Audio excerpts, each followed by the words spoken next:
Bon,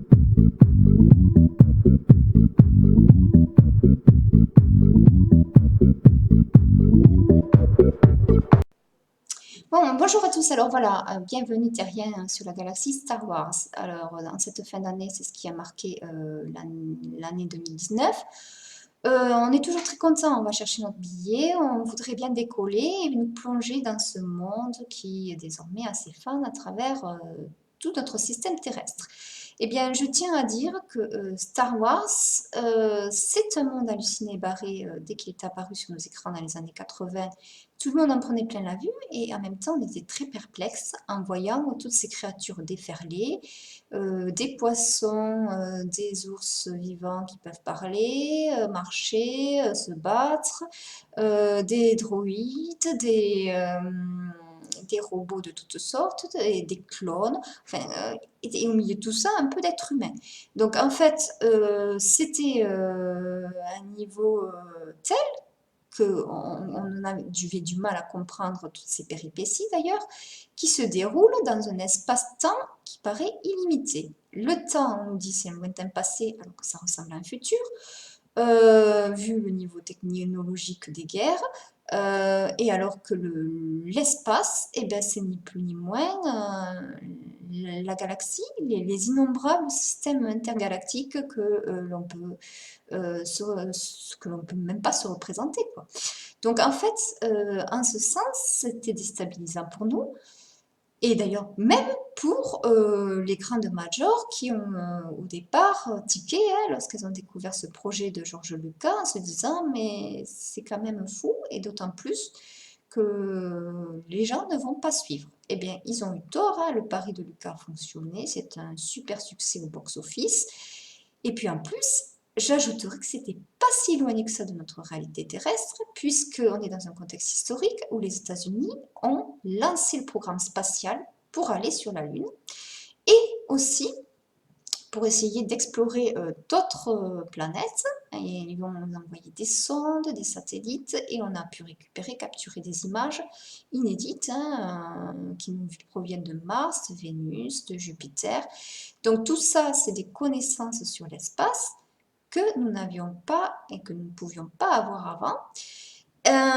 Et c'est dans l'air du temps, l'air de vouloir se lancer dans ces énormes et gigantesques projets d'exploration, euh, peut-être même en vue, on ne sait jamais, d'implanter une colonie humaine. Bon, enfin, ça se dit entre parenthèses. Quoi qu'il en soit, l'univers de George Lucas, c'est un monde où on découvre plusieurs écosystèmes à travers différentes planètes. Off la glace, Mustafar les volcans, Coruscant les cités et les mégalopoles avec le siège politique, Dakota, le système Dakota où se trouve Yoda, faune sauvage mais sa version sombre avec des marécages alors que vous avez la lune d'Endor, faune sauvage avec son côté plus vivant, plus intéressant, ses tribus. De toute façon, si on y regarde de plus près, notre monde, notre Terre, a aussi ces paysages-là. La différence essentielle, c'est que sur Terre, c'est pas compartimenté comme dans Star Wars. Du coup, lorsqu'on voit Alderaan éclater, exploser dans l'espace, par exemple, bien on se dit, ça n'a pas de répercussions sur d'autres planètes. On pourrait se le dire. Tandis que sur Terre, si vous faites exploser un endroit quelconque, hein, avec par exemple une bombe atomique, vous savez que ça va contaminer d'autres écosystèmes aux alentours. Donc, il y a quand même une différence, malgré tout, de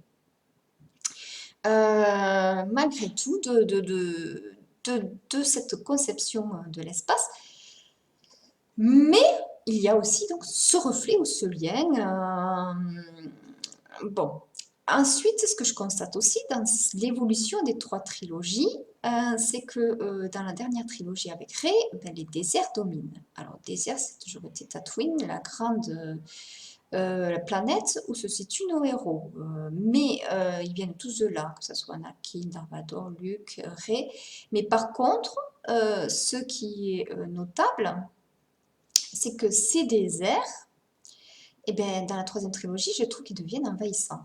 Ils deviennent de plus en plus prégnants, à tel point qu'on voit presque plus d'autres planètes, là où elles avaient été si marquées, notamment dans la première trilogie, avec tous ces allées et venues entre Naboo, même il y avait la planète où on fait des robots Camino. Bon, et on circulait, on circulait. J'ai trouvé que c'était moins marqué sur la troisième trilogie. Peut-être à l'image donc de l'évolution de notre Terre, où le réchauffement climatique annoncé par les experts scientifiques se traduit par une série de bouleversements majeurs et notamment l'avancée des déserts, le tarissement des sources d'eau, la fonte des glaciers. Et ça, je vous conseille d'aller voir un tour sur le net si vous n'avez pas la possibilité d'avoir un grand format média à l'image de Star Wars pour vous le montrer. Donc, quoi qu'il en soit, c'est, il me semble, un rapport, quelque part, il y a un lien obscur, hein, bien que ça ne soit pas présenté, traité de la même manière, que c'est beaucoup plus exalté, bien sûr, dans le monde romanesque. Alors ensuite, du côté du régime politique, on sait que chez Star Wars, c'est la grande guerre entre la République et l'Empire, sauf que la République, dès la première trilogie, elle est renversée à la fin de la première trilogie et qu'ensuite on ne la voit plus. C'est simple, on ne la voit plus. C'est l'Empire qui domine au cours de toute la seconde trilogie. Et quant à la dernière, eh bien, le Premier Ordre, moi je ne vois pas de différence entre l'Empire et le Premier Ordre, puisque on retrouve des modes de fonctionnement qui sont très, très proches, hein.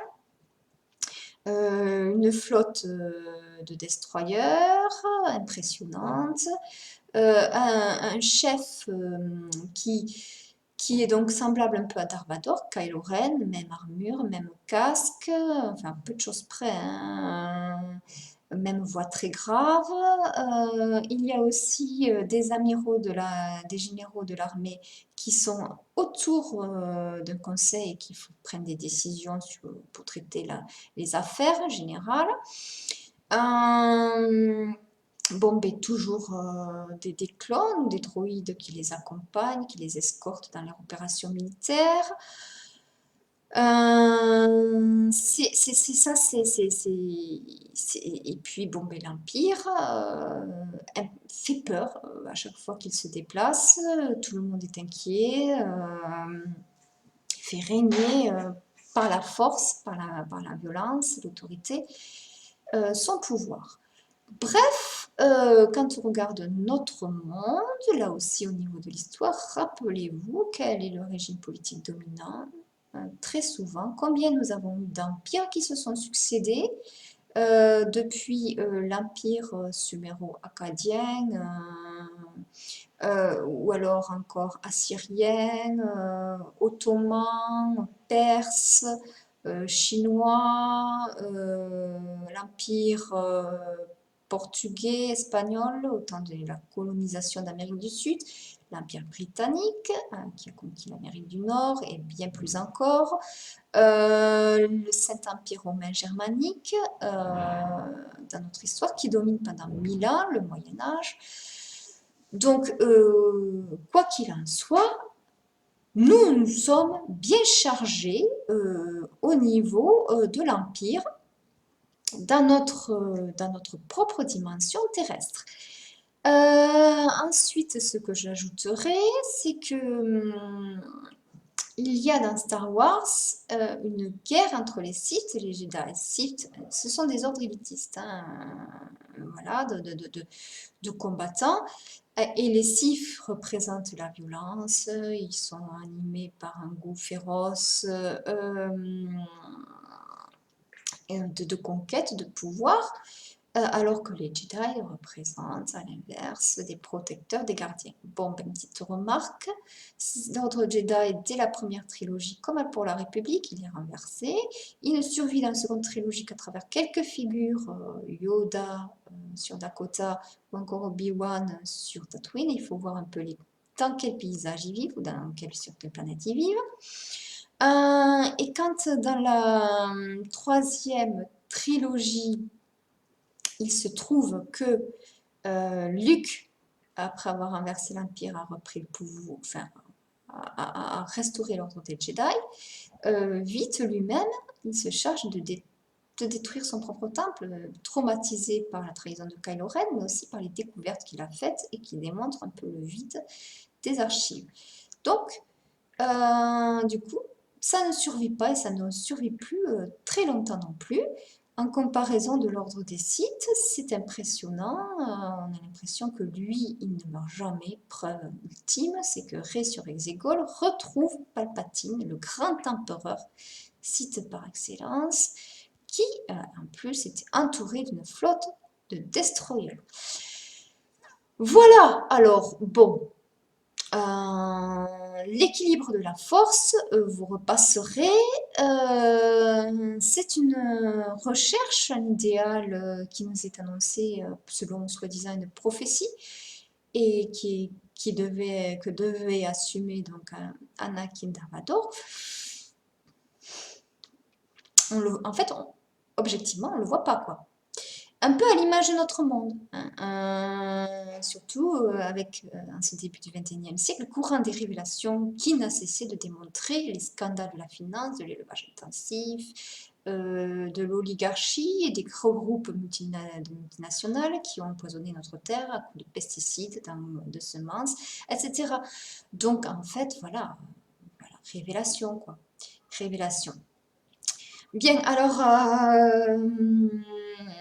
ça c'était pour vous représenter un peu l'univers Star Wars dans son ensemble. J'ajouterai l'univers Star Wars très branché sur les hautes technologies. On voit aussi que les combats au sabre laser qui étaient liés à un ordre ancien sont de plus en plus remplacés par la haute technologie. Et là aussi, à l'image de ce qui se passe aujourd'hui, nous n'avons eu de cesse d'augmenter un pouvoir. J'ajouterai aussi qu'on met l'accent de plus en plus sur le clonage, les drones, enfin un univers de manipulation génétique comme sur Camino, où on voyait à partir d'un chasseur de primes qui était redoutable, un bon élément de l'Empire, on a dupliqué un grand nombre d'êtres humains. Sur ce modèle-là, nous avons fait des découvertes sur l'ADN qui sont telles que le clonage est une réalité.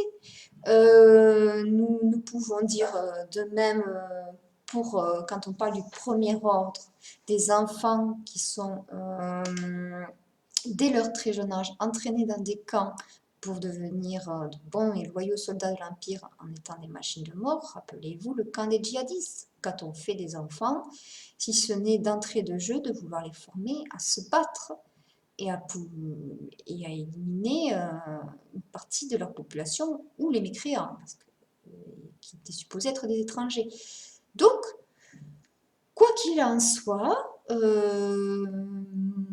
l'univers de Star Wars, si déjanté, si déconnecté que ça de notre monde, vraiment, j'ajouterai juste ce petit point. La conquête spatiale, c'est un grand désir de l'humanité.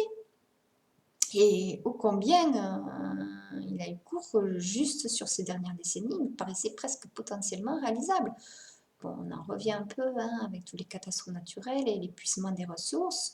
Je ne vois pas trop comment on va pouvoir fournir un carburant à toutes nos fusées et tous nos modules pour arriver à faire cette grande et puissante exploration illimitée qui est l'espace. Du coup, on risque, Star Wars, de plus en plus intègre l'univers fictif. L'univers fictif qui pourrait se dérouler et qui se déroule de plus en plus sur le net.